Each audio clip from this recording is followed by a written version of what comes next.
For a long time, farmers around the world have integrated livestock farming with crop farming, which is raising chickens in orchards.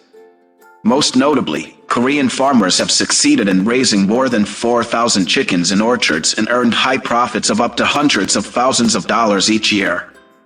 So how do Korean farmers raise chickens? Let's explore with us right now.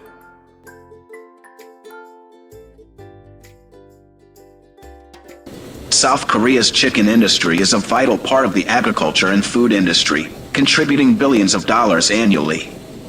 South Korea reportedly produces about 1.1 billion chickens a year, with the chicken industry worth more than $5 billion and growing. With increasing market demand, chicken farming in Korea is increasingly diversifying into many different forms. Especially when the demand for organic and clean chicken meat is becoming a trend in consumption activities. Realizing the potential of this trend, many Korean farmers have implemented the organic chicken farming model combined with fruit garden cultivation and brought unexpected results. So, to successfully raise chickens in orchards, what should farmers keep in mind?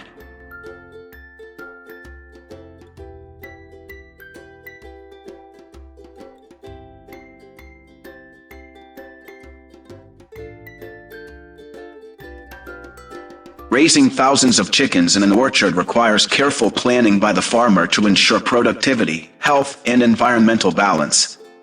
The aim is to raise healthy chickens and not affect the orchard.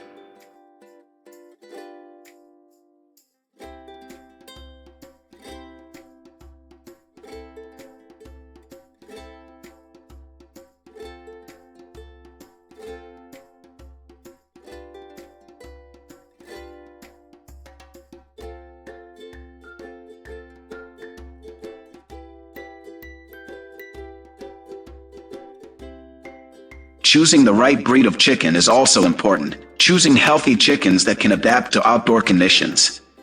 Native Korean chickens are often chosen because they are known for their strong immune systems and delicious meat. Fruit orchards for chickens are usually mature trees of suitable height to provide shade for chickens.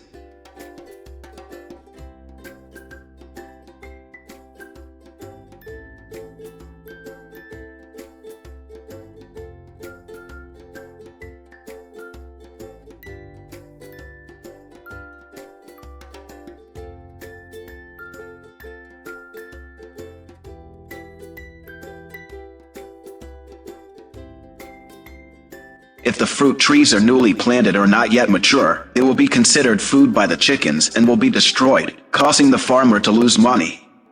To allow the trees to grow to their full potential, farmers can divide the orchard into several areas and the chickens can graze in rotation to avoid overgrazing.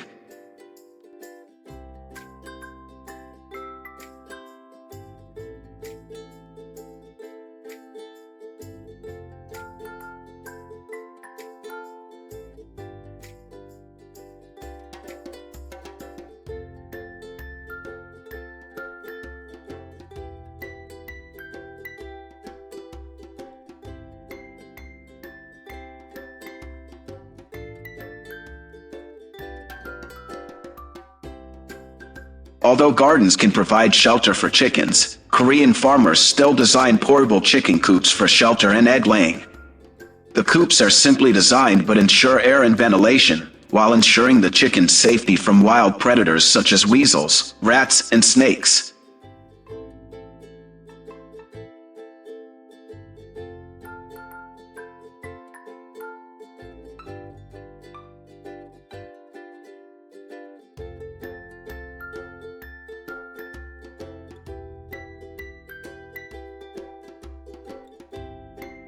The free-range orchard system allows chickens to forage freely for natural food sources such as insects, fallen fruits, and grass. In addition, Korean farmers supplement their feed with grains and organic feed to ensure a balanced diet. These feeds are grown locally, helping to reduce feed costs and raising chickens. Raising chickens in orchards brings many benefits to farmers and increases income for farms.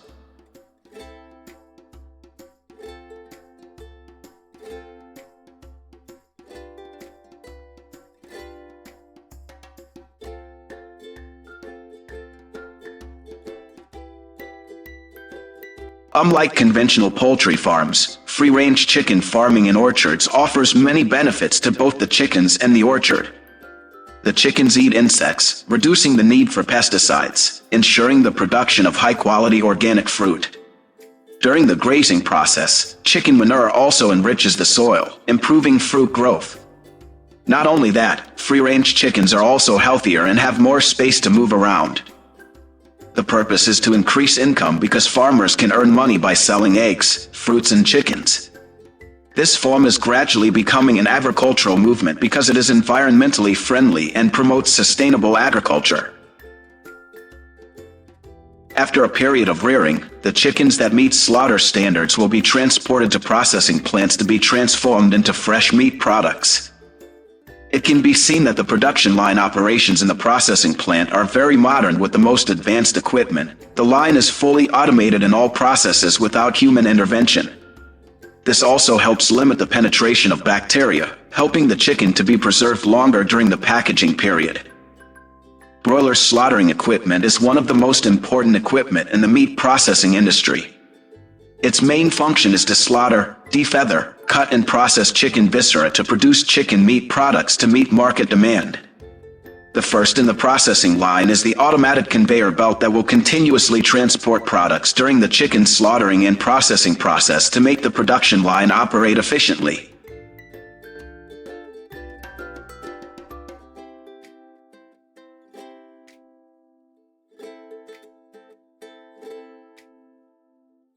Modern processing lines mainly operate on a one-way system, which makes the production process faster. On each conveyor belt, millions of chickens go through the process of slaughtering, processing, and reaching the storage warehouse, so using a one-way system minimizes product backlog. Thanks to modern production lines and the most advanced machinery system, 2 million chickens can be processed every day to serve the consumption needs of the people and for export. You need to know that Korea has a higher chicken consumption rate than many other countries.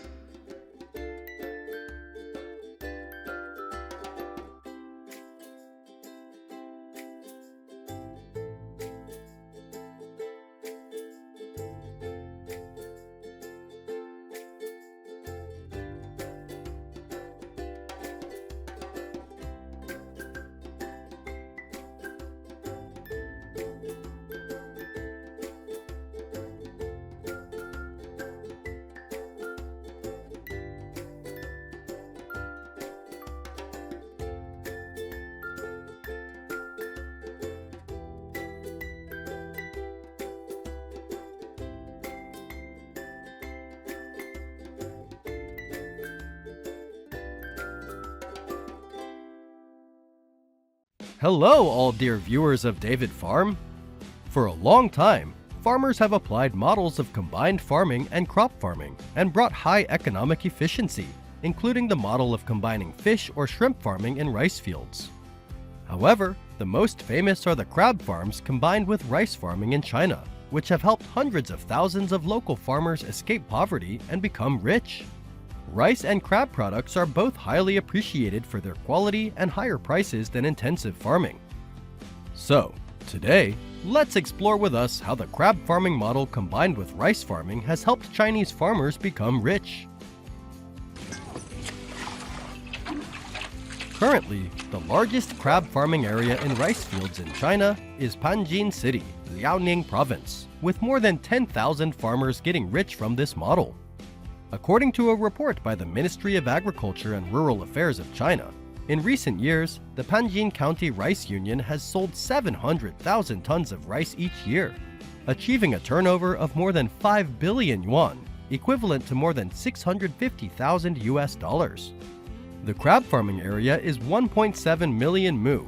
He achieved an output of about 75,000 tons of crabs per year.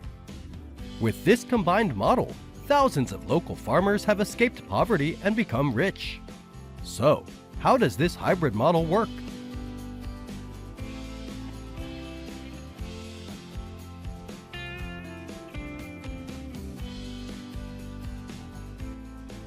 To create an ideal environment for crabs to thrive, Chinese farmers need to rehabilitate rice fields or fields by digging ditches or small ponds around the rice fields for crabs to thrive. These ditches provide habitat for crabs during dry periods or when water levels are low. The conversion of rice fields to combined crab farming only needs to be done once, but can be raised in many subsequent crops. So farmers lose one time of work. The power is to be able to harvest profits in the following seasons. The crabs, usually Chinese field crabs, are released into the rice fields after the rice has been planted. The crabs need to be released at the right density so that the rice and crabs can coexist without competition. As the rice plants grow, they provide shade and a natural habitat for the crabs, and the rice plants also protect the crabs from predators and extreme temperatures.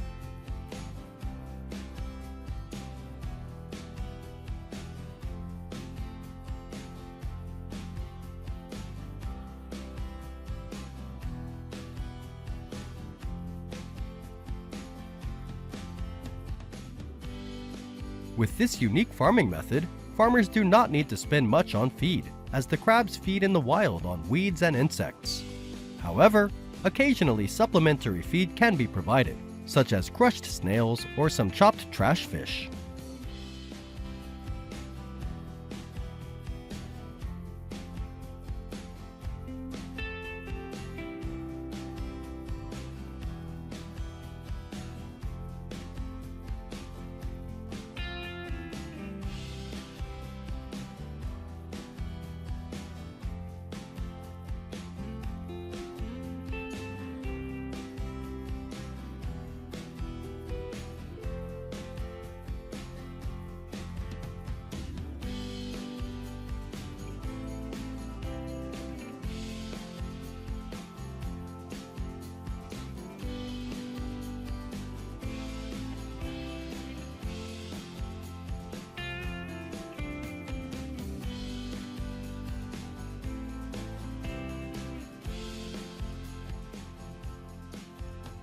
Rice takes 3 to 4 months to grow, which is also the time when crabs are harvested.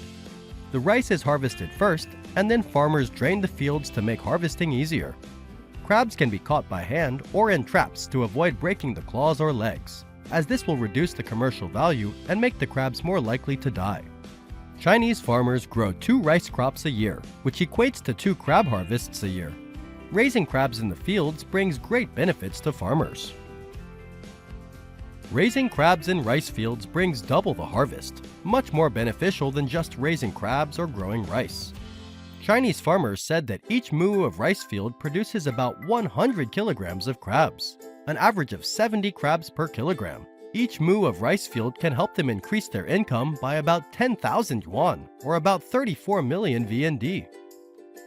Not only can farmers increase their income, they can also save on fertilizer and pesticide costs, because the use of chemical fertilizers and pesticides will affect the survival and development of crabs. Therefore, Chinese farmers have stopped using all types of chemical fertilizers, pesticides, or herbicides after releasing crabs into their rice fields. Releasing crabs into rice fields also helps eliminate weeds in rice fields. Crabs eat some pests, improve water quality, and promote rice growth, while rice fields create a favorable environment for crabs to grow. In recent years, the method of raising crabs in rice fields has produced high-quality, pollution-free, high nutritional value, and delicious organic rice and crab products that are very popular with Chinese consumers. In particular, rice originating from Panjin County has created a brand of high-quality organic rice that is famous in the Chinese consumer market.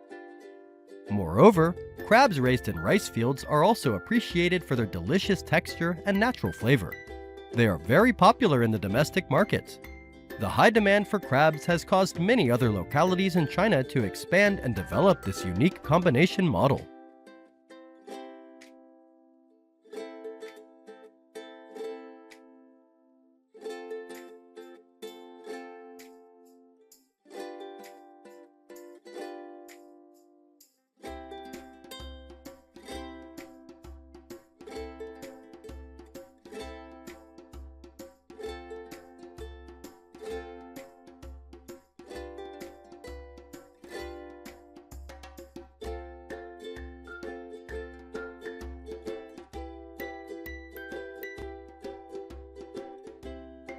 Integrated crab and rice farming is also considered a sustainable agriculture that can thrive in the future. It is also in line with global goals for environmentally friendly food production. In India and Southeast Asia, with significant advantages in natural conditions and rice agriculture, it is also possible to develop models of integrated rice farming with crab farming, because the demand for freshwater crabs and organic rice products in these markets is also increasing. We have just discovered a farm that combines crab farming with rice growing in China. How do you feel about today's video? Leave your comments below to let us know. Click like and subscribe to follow more videos. And now, goodbye and see you again.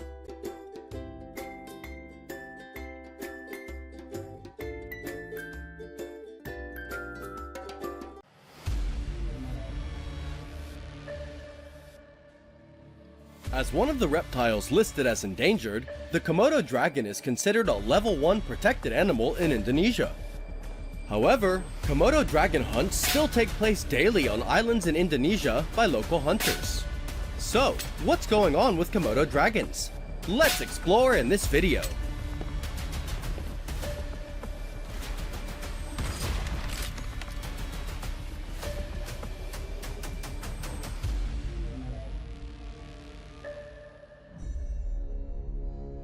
Komodo dragons are the world's largest lizards that exist today. They are endemic to Indonesia and cannot be found anywhere else in the world. There are about 2,000 Komodo dragons distributed in several island areas of Indonesia, most of them living in human-managed wildlife reserves. A small portion of Komodo dragons live in the wild, and they are also hunted by hunters.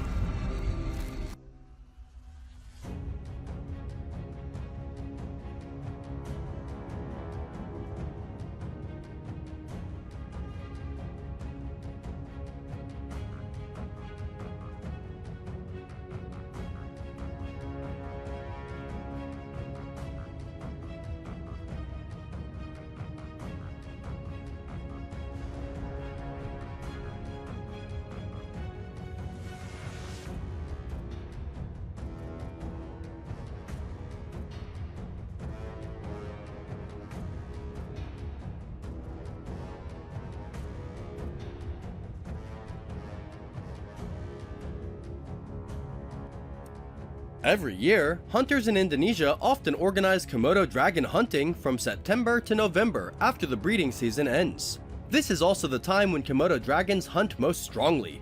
Hunters can also easily find targets to destroy.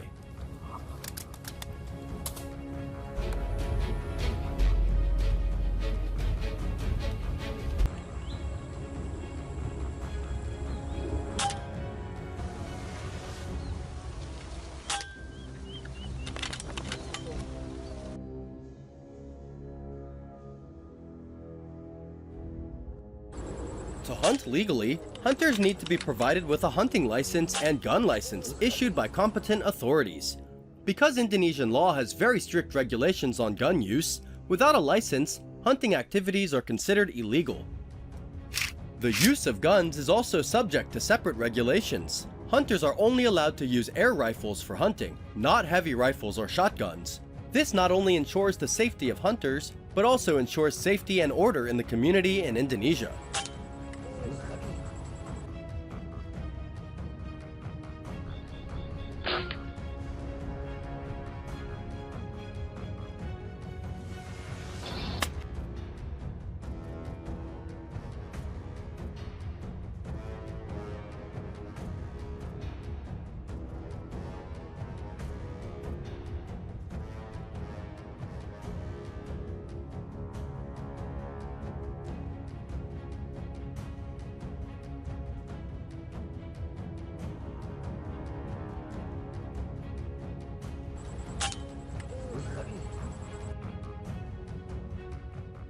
Komodo dragon hunts are usually carried out over several days. Hunters operate in the forest and search for them, possibly using fresh meat as bait to attract Komodo dragons and hunt them. Despite its large size, Komodo dragons have the ability to move gently and cleverly hide, so it is difficult for hunters to detect them without hunting experience. Need to aim accurately at the head and defeat them with one shot to ensure humaneness. Komodo dragons are easily defeated in just one shot.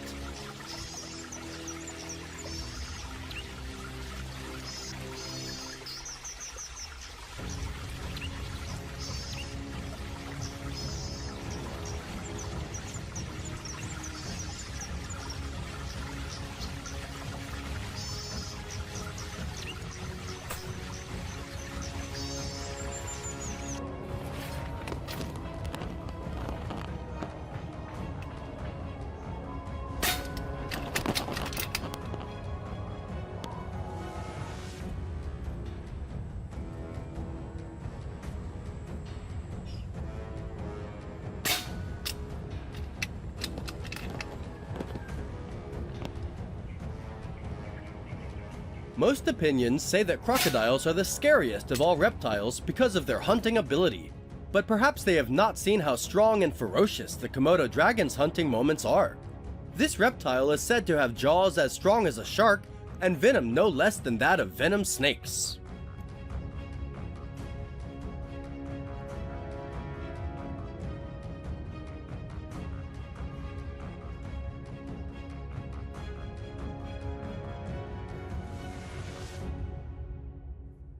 Komodo dragon can kill a giant buffalo weighing 400 kilograms.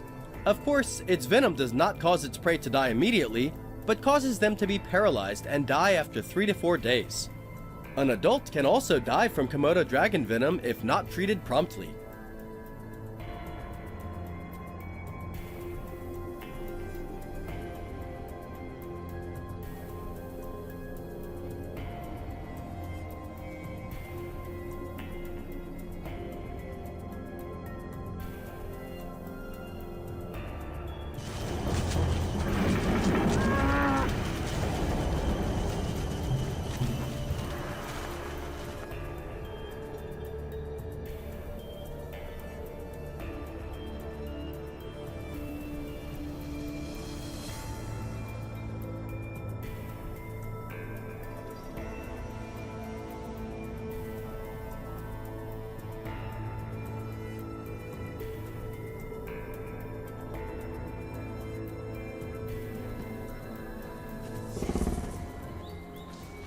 Komodo dragons are hunted not only because they are a threat to humans, but also because they cause harm to many livestock and poultry farms. Komodo dragons are known to hunt livestock, especially on the islands where they live, such as Komodo, Rinca, and Flores in Indonesia. Their hunting of livestock, including animals such as goats, pigs, and sometimes even large livestock such as buffaloes and cows, can cause significant problems for local communities. This predation results in direct economic losses for farmers, as livestock are often an important source of income and food for local communities.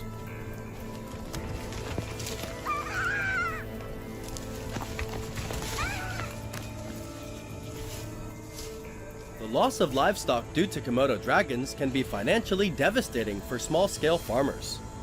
Replacing animals lost to predation is expensive, and the constant threat of attack can make farming less sustainable and more difficult. Villages that raise livestock and poultry have suffered damage from Komodo dragons for many years. Their economic status and livelihood are severely affected, causing livestock farmers to take measures against this predator. Therefore, hunting Komodo dragons is considered one of the most effective measures. The hunting of livestock by Komodo dragons aggravates conflicts between humans and wildlife. Farmers may be inclined to take defensive or retaliatory measures against dragons, which may result in injury or death to the animal. This conflict further complicates conservation efforts to protect Komodo dragons.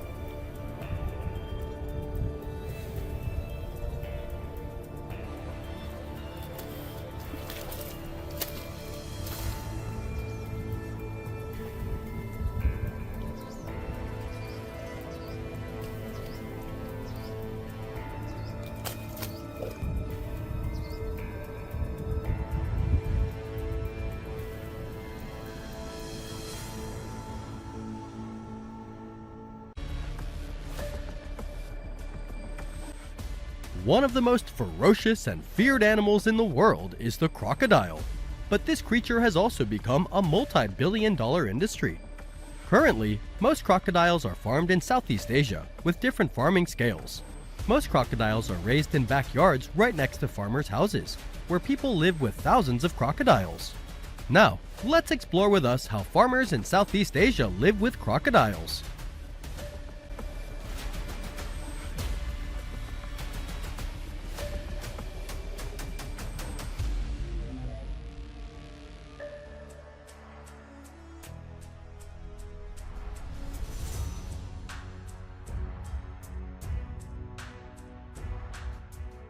Today, more than 1.5 million crocodiles are farmed across Southeast Asia, notably in Thailand, Cambodia, and Vietnam. Farmers have bred Siamese crocodiles with larger, more aggressive species to achieve the textured skin sought after by fashion brands.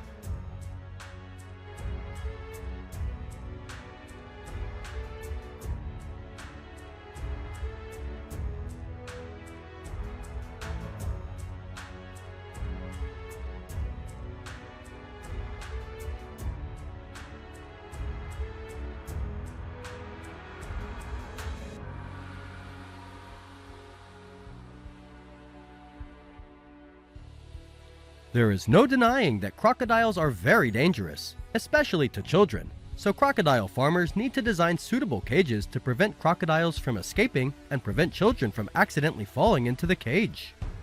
Crocodile farming areas are often solidly built with brick and concrete walls, surrounded by a layer of fence and surrounded by a sturdy iron mesh. Ensure that crocodiles cannot escape under any circumstances. In each cage, a large water tank is built for the crocodiles to soak in. Because they are amphibians, they need both water and land environments.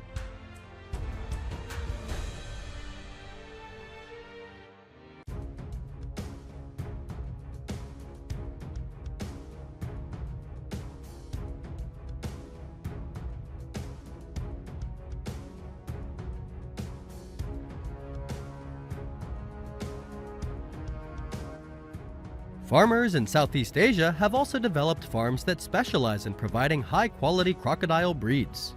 A crocodile needs to be raised for more than 6 years to reach over 1.8 meters in length, and mature enough to lay eggs. Depending on the species, they can lay 20 to 45 eggs, and farmers will carry out an artificial incubation process to increase the chance of the eggs hatching. The artificial incubation process of crocodile eggs helps the hatching rate to 60 to 70%. Much higher than letting the crocodiles incubate their eggs naturally. Depending on the climate and environment, the crocodile industry in Southeast Asian countries also has different developments in each region.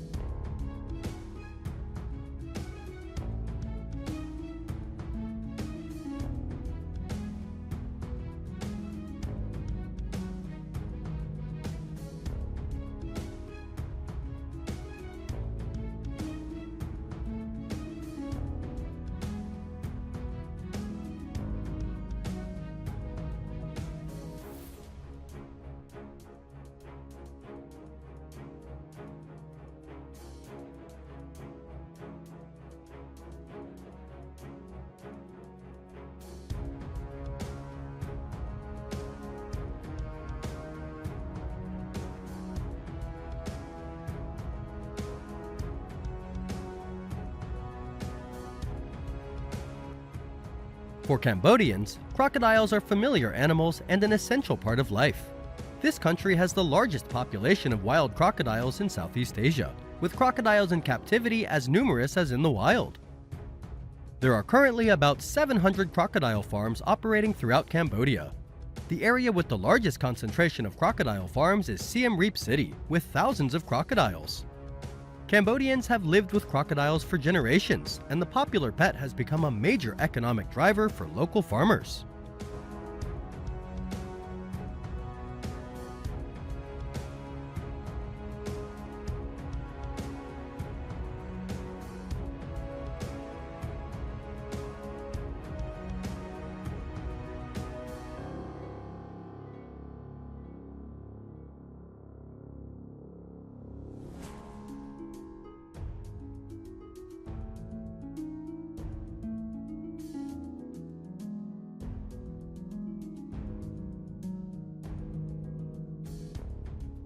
Crocodile farming is a popular business in Thailand for its meat, skin, oil, and medicine, among other things.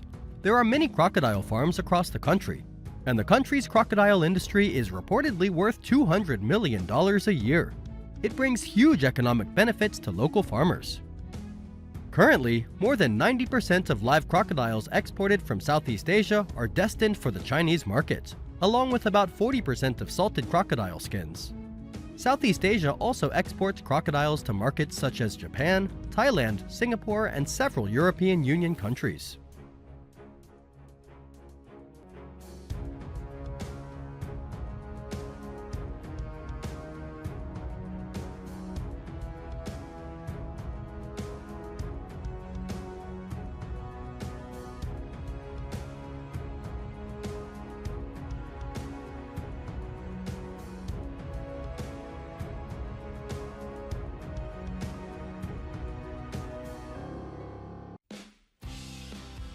Crocodiles are of great value. Primarily for food purposes, crocodile meat is consumed in most Asian countries and is considered a delicacy by the people.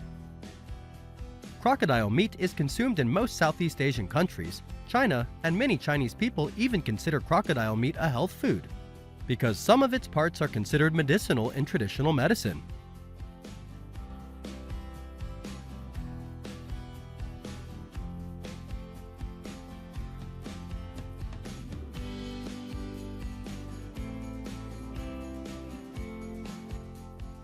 Although it has many uses, perhaps the most valuable is crocodile skin, a material that has been used by every famous fashion house.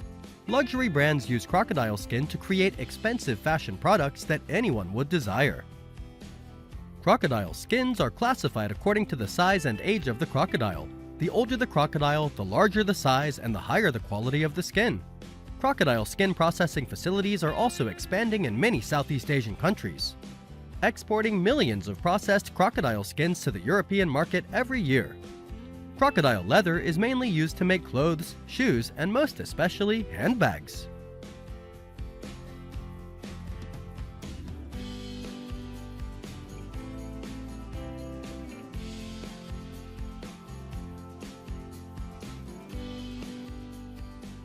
Nowadays, the wild crocodile population in Southeast Asia is in serious decline, so projects to conserve and restore the purebred crocodile population are being raised.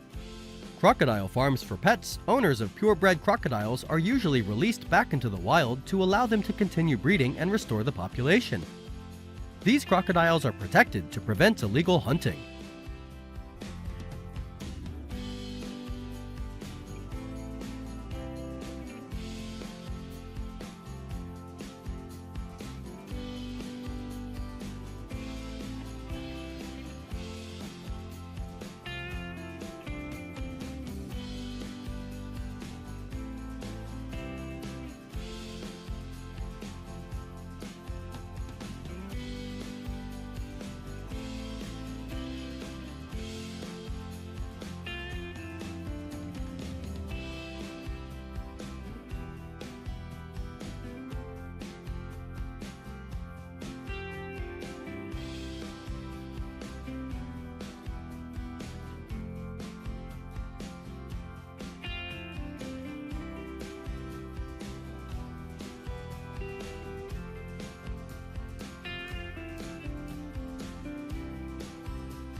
Like migratory birds, fruit bats also make challenging trips each year in search of warm climates and abundant food sources.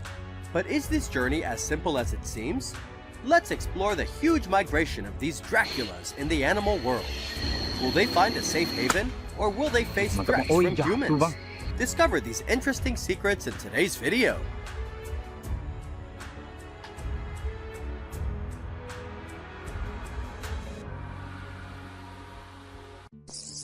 Fruit bats, belonging to the family Pteropodidae, are widely distributed throughout the tropical and subtropical regions of Australia, Africa, Asia, and Oceania. With their powerful jaws and excellent sense of smell, they easily find the most delicious ripe fruits. Known as the largest bat species in the world, with a wingspan of up to 1.7 meters and a weight of up to 1.45 kilograms, they are truly Draculas in real life. Not only do they play a vital role in dispersing seeds and pollen, helping to maintain ecosystems, but they are also the furthest flying mammals. They can fly around 2,000 kilometers in search of food on each migration, consuming 2.5 times their body weight in fruit each night. Every year, from October to December, fruit bats undertake spectacular migrations, traveling thousands of miles in search of abundant food sources. Notably, up to 10 million bats congregate in Zambia's Kasanka National Park, making it the world's largest migration. This journey is not only an adventure, but also helps to disperse seeds and sustain the lives of many species of plants. They contribute to maintaining biodiversity and ensuring the growth of many important tree species. The flight speed of these bats can reach 20 to 25 kilometers per night, proving their impressive mobility. But the migratory journey of fruit bats is not always smooth. Not only do they cause a lot of damage to agriculture, eating fruit and destroying crops, but they are also hosts to many dangerous viruses, threatening the health of crops and livestock. The situation is even more serious when forests are cut down, making their food sources scarce. Despite their beneficial role in pollination and seed dispersal, fruit bats can also have a negative impact on agricultural economies, reducing crop yields and quality. Some studies have shown that, if left unprotected, bats can reduce fruit yields by up to 20%. This poses a challenge for farmers, especially in areas with strong agricultural development. In the Mediterranean, Rosetus aegypticus bats are considered a major agricultural pest in Israel, Lebanon, and Turkey.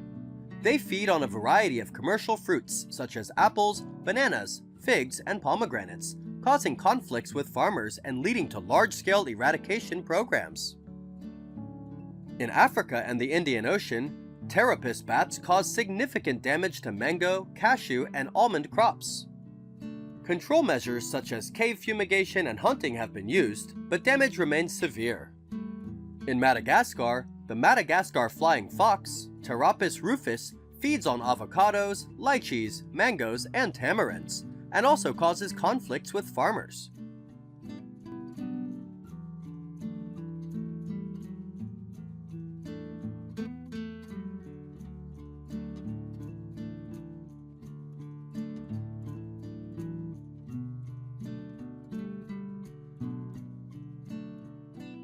What if these bats accidentally make it to Southeast Asia?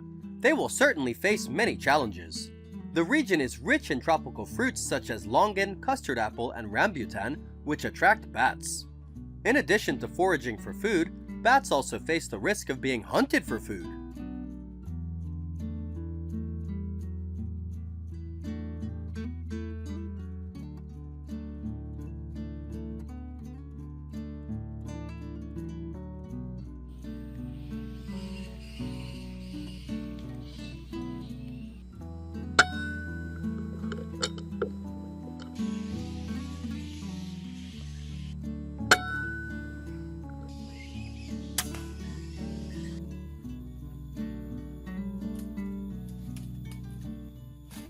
Southeast Asia is not an ideal place for migratory fruit bats because of hunting for their meat.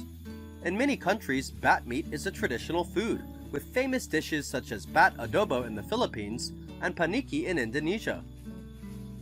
Bats are widely hunted in 10 of the 11 countries, with the exception of Singapore. Bat hunting is not only for food, but also seen as a solution to limit the impact of fruit bats on fruit orchards.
Ini kita kasih air biar panas.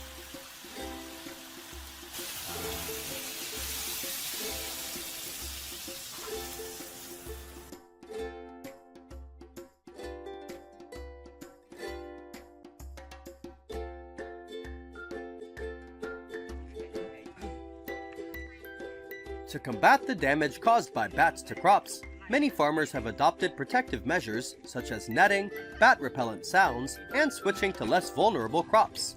Netting has been shown to be effective in protecting crops from bats and other animals. Additionally, pruning trees to keep them at lower heights also makes it easier to net and protect crops.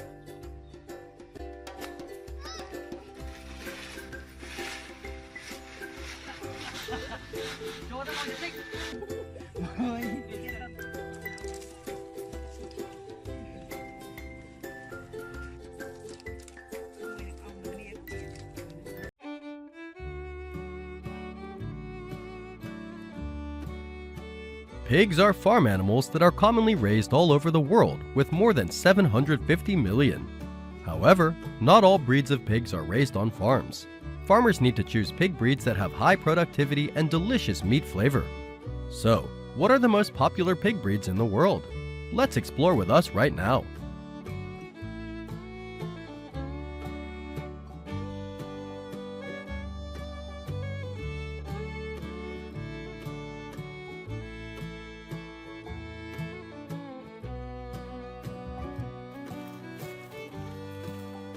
The Berkshire Pig is a breed of pig known for its high-quality meat, originating in England and used by British farmers for centuries to produce bacon and other pork products. Berkshire pork is lean and has a delicious flavor, known as kurobuta pork in Japan.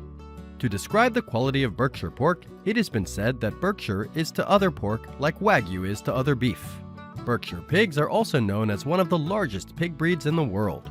To produce high-quality pork, farmers often graze pigs on pasture, provide clean water and supplemental grain feed. Furthermore, the farms are committed to not using antibiotics and growth hormones in raising Berkshire pigs. They also limit the number of pigs to create the best quality pigs.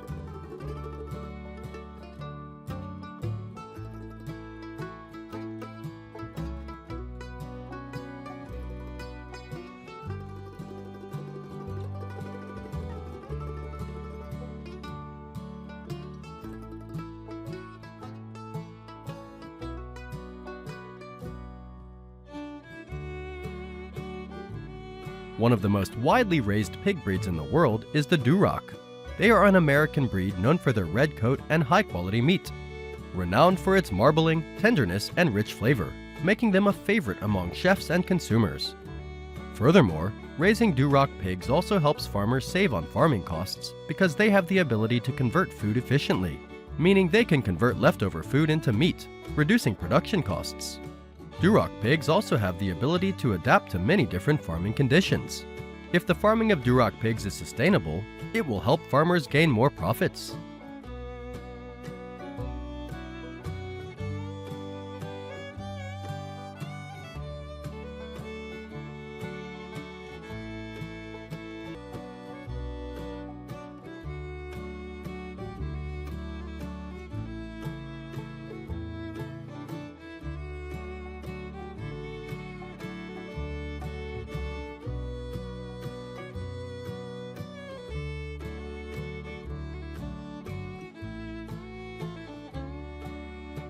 When it comes to the most widely raised pig breeds, it is impossible not to mention the Komodo pig, with the highest reproductive capacity of all pig breeds. The sows are very fertile. They can give birth to an average of 17 piglets per litter and have excellent mothering ability. In addition, the Komodo pig breed has excellent disease resistance and excellent feed conversion. Overall, this is a versatile pig breed that can meet all pig raising goals and is therefore very popular on farms.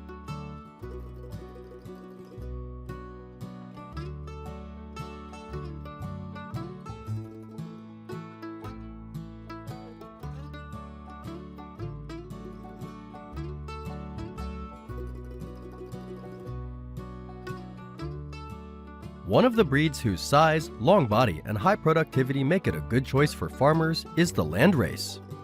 The greatest strength of this breed is that it improves other breeds when crossbred. Over 90% of the crossbred sow production in Western Europe and North America uses Landrace blood as the basis for profitable quality pork production. Landrace pork is also very popular because the lean meat has very little fat, from which other products such as bacon or sausages, ham, can be processed with great flavor.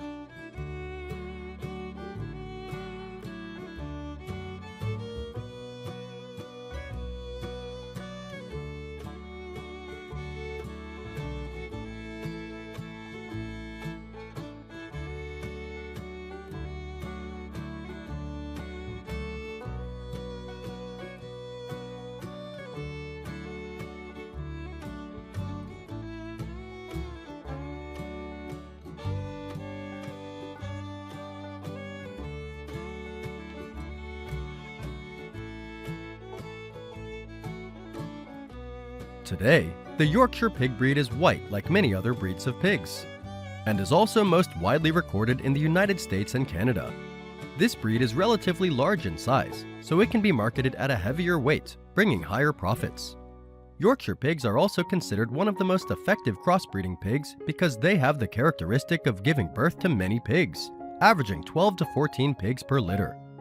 Yorkshire pork is also considered high-quality meat, lean and delicious, easy to process into many delicious dishes. Therefore, Yorkshire pigs are also one of the most popular and widely raised pig breeds by farmers.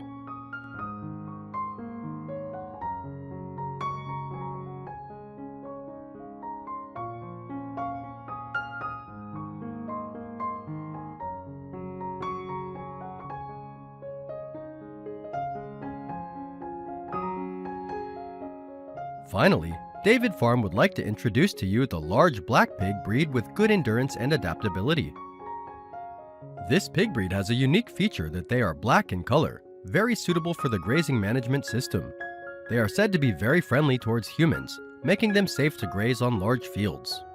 Large black pork is of high quality, probably due to the organic grazing model, which makes their meat firmer and more flavorful and encourages sustainable farming.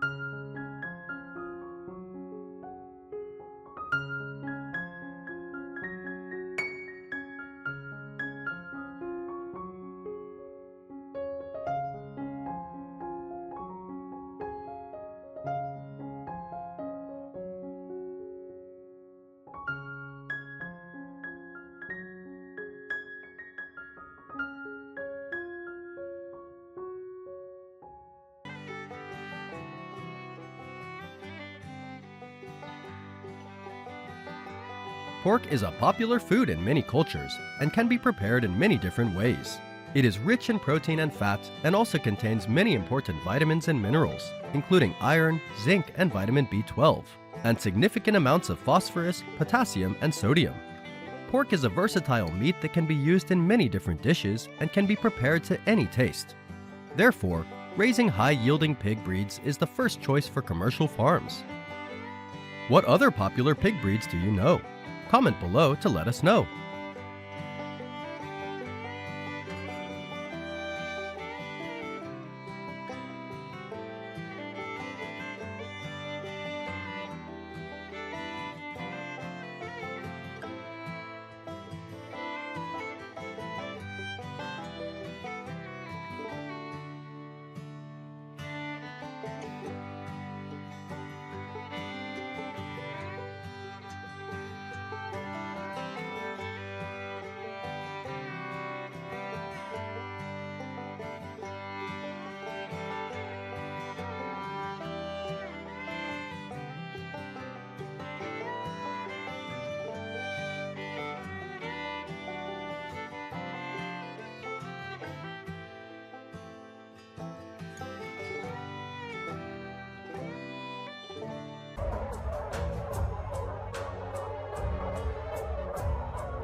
Mountain lions are the biggest threat to Colorado sheep farmers.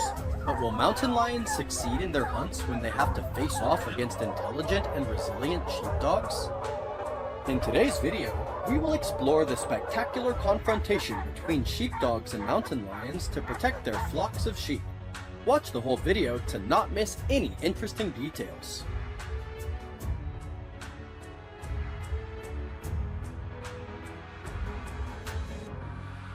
We are witnessing a thrilling chase and sniffing between dogs and wild mountain lions. Due to their greater numbers, the dogs are not afraid to confront the notorious predator. On the contrary, the mountain lion has to stay high up, only growling in an attempt to scare the dogs away from its territory. Thanks to the advantage of the terrain and its excellent climbing ability, the mountain lion has avoided the attacks of the dogs. So, why are these dogs confronting mountain lions?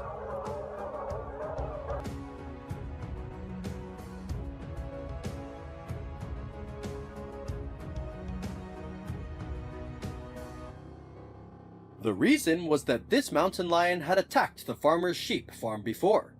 It caused significant damage to the farmer. Not only did they lose a few sheep, but also had to pay for the treatment of the remaining sheep in the herd.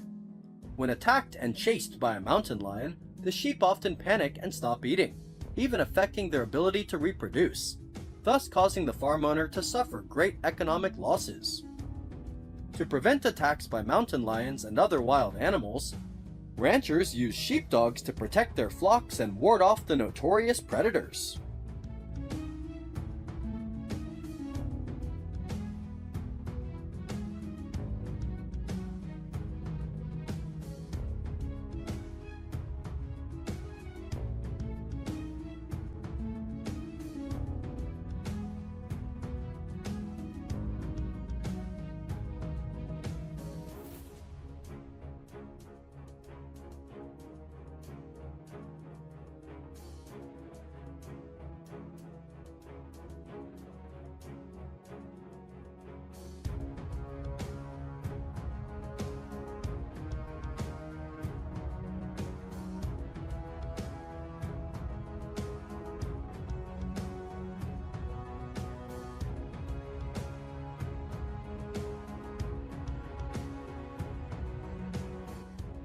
Sheepdogs are large, strong, and have a natural instinct to protect livestock.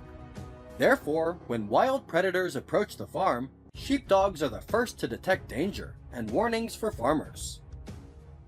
When mountain lions are spotted around the farm, dogs act as the first line of defense.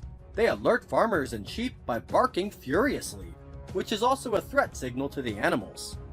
The dogs will hunt, but if the mountain lion does not retreat, they will confront it directly.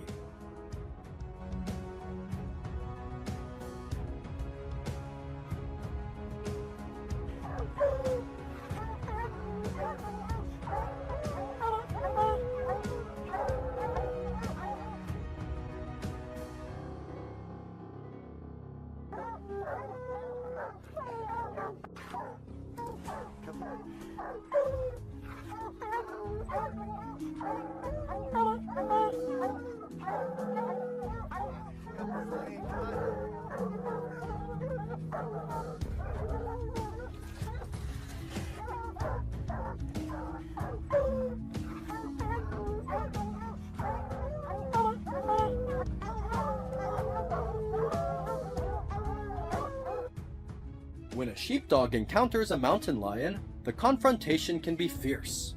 Mountain lions are very strong and capable of killing a dog, but sheepdogs are trained to work in packs, using teamwork to confront predators.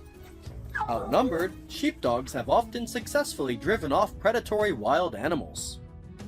However, confrontations can be dangerous for sheepdogs, especially if they are alone with a mountain lion or if the predator is aggressive. Injuries are common, and in some cases, a sheepdog has died while protecting livestock. However, these dogs are extremely resilient, and their protective instincts mean they are willing to risk their lives to protect their livestock.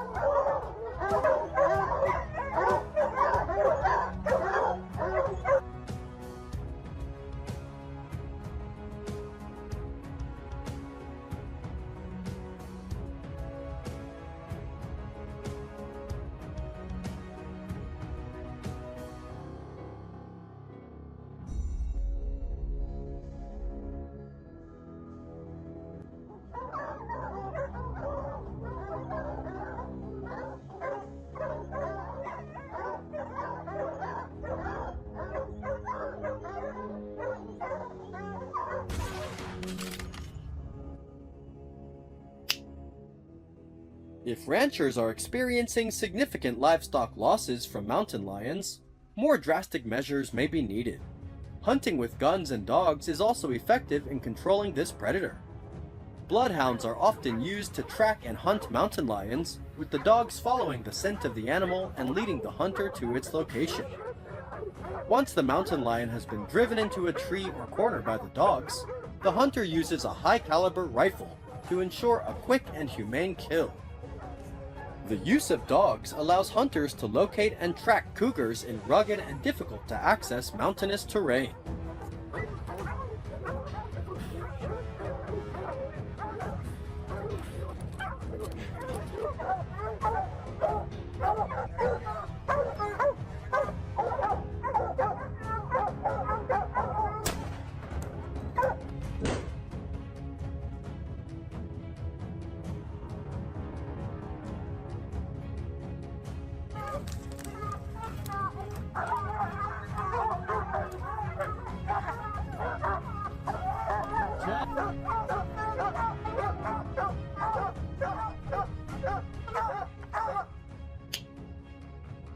Mountain lions are managed in most states in the United States to maintain sustainable populations.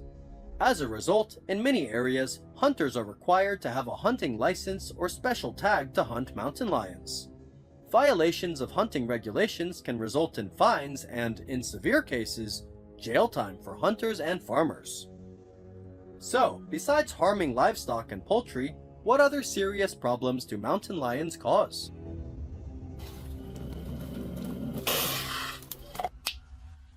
In areas with large mountain lion populations, they frequently enter residential areas and pose a safety hazard. There have been several reports of people being attacked and seriously injured by mountain lions, raising safety concerns for communities near mountain lion habitats. Domestic pets such as dogs and cats can fall prey to mountain lions.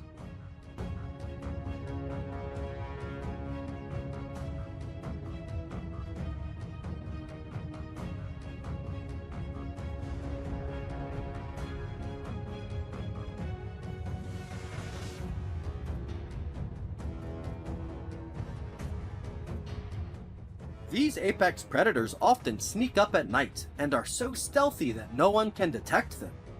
Many pet dogs and cats have been attacked. This dog was targeted and almost became a late-night meal for a mountain lion, but luckily it escaped. Mountain lions are a protected species, but they also pose a threat to farmers in the areas where they live. In addition to control, conservation measures are needed to prevent their numbers from declining. How do you feel about today's video? Please leave your comments below to let us know. Don't forget to like and subscribe to receive the latest notifications. And now, goodbye and see you all again!